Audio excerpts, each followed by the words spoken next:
everyone. My name is Olga Ksenzova, as it was said. I'm the technical program manager in IT company, Red Hat. I'm also the co-lead of the Women's Council here, and I'm also the representative of GenZ in the corporate world. And I work in a very diverse environment. We have so many countries in Red Hat, different generations, different people with different backgrounds working together. And as a program manager, I really see a lot of value in the diverse teams. And today I'm going to talk about GenZ a little bit more. So once I was told by my colleagues that, Olga, you're not so GenZ, you're normal. We don't understand GenZ. All their trends, language, they don't know how to work. And as a proper GenZ, I lost my concentration after 30 seconds, so I don't remember the rest of the conversation. But anyway, it was enough for my TikTok algorithms to send me more memes about different generations at the workspace. And honestly, I hate generalizations, but a lot of them are kind of true. So here I am, and I would like to tell you more about how you can benefit from having more diverse people in your teams, and why you should attract more female and not only leaders to your teams.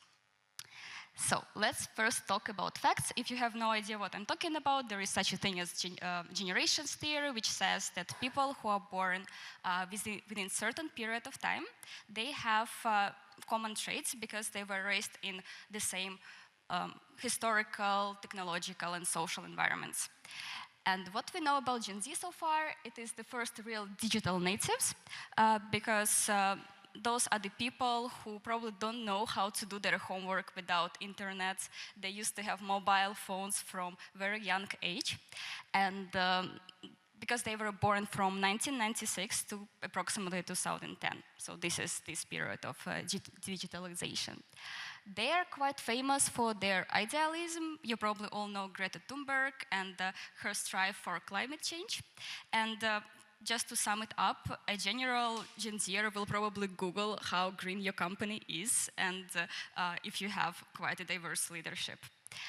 The other known fact is that it is very open about mental health struggles. It is reported to be the most anxious generation, and it can be easily explained by the fact that we were raised in the moments of financial crises, ongoing war conflicts, pandemic, and the difference is we were also exposed to it with the social media. We could really see it every day, and it was very vivid to us. And we also have changed a little bit our perception of consumption. We believe that it's more about access than ownership. You can all think about different streaming platforms, subscriptions that have become really popular nowadays. So as we talked about some facts, now it's time to talk about stereotypes. And I've been hunting people in the office to give them to me. The first one is that Gen Z is super lazy and they want to leave their workplace at 5 p.m. And I can say guilty.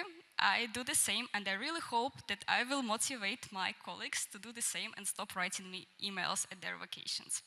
Because I believe as Gen Z, by example, we promote work-life balance that leads to less burnout, that will benefit everyone. It's much better to have a rest day than quit the job because you're burned out. And we also help to set healthier boundaries by showing our example, and I guess it's called leadership by example.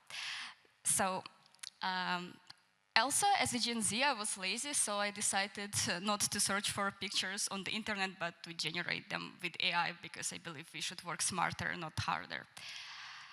Okay, so next stereotype I found out is that we are so ambitious and we want to be CEO at day one, even though we don't know how to do it. And also that's true, and there is also a logical explanation behind it. We were raised in the moment when everyone has social media, and where it feels like success happens overnight. And we don't post bad stuff on Instagram or somewhere else. We post how amazing we are. So we got this perception that we can achieve everything overnight.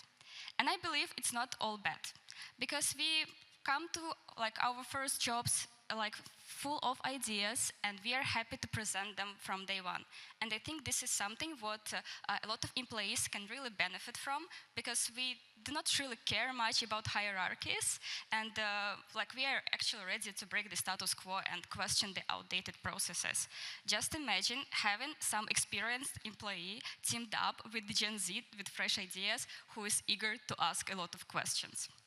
A lot of companies are actually doing it already. For example, in Mercedes and Porsche right now, they hired a 24-year-old consultant to help win over new generation and like how to understand them more. In my company, in Red Hat, we are actually doing the same.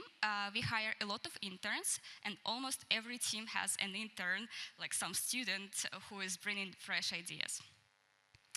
Okay, so next slide is about mental health, because as I've said, by McKinsey report, Generation Z is the generation that has the least positive outlook in life, and also we are more often reported with depression. And the truth is, we all sometimes struggle with our mental health, and Generation Z finally started to talk about it. And I think this is amazing, because by having genuine conversations, by normalizing the fact that we can say, I feel bad, I have a tough day, I need to rest. We are normalizing it. We are normalizing talking about mental health and actually caring about it. Because mental health is the same important as physical health, and I think this is something that is very important for my generation. For example, I'm super happy that in my company, I can have recharge days. We have mindfulness drop-in sessions, and we actually can book a session with a therapist, but I'm pretty sure that maybe I'm the only one who actually did it in the office. Okay. So the next stereotype is that we use the language no one understands. And this slang really confuses a lot of people.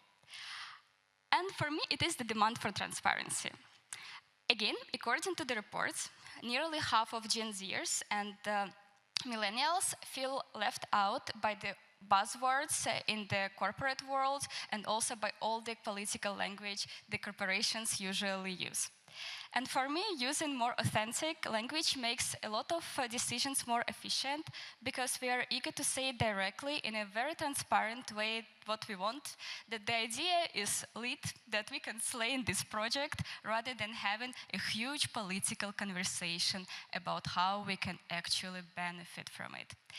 So for me, it's not an unusual slang, it's just our demand of transparency, and a lot of teams can actually benefit from it because it can force quick decisions. Okay, and my last stereotype, and personally my favorite one, is about the short attention span. And that's super true, at least for me. We are so used to have content in these bite-sized pieces. We are so used to watching TikToks, YouTube shorts, even LinkedIn right now has shorts.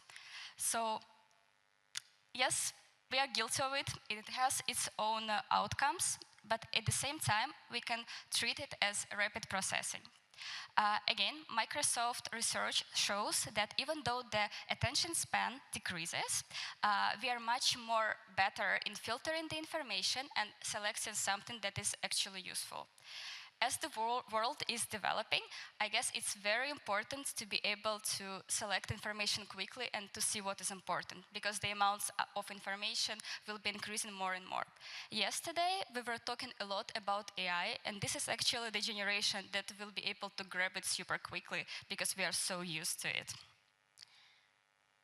So, and this is my keynote.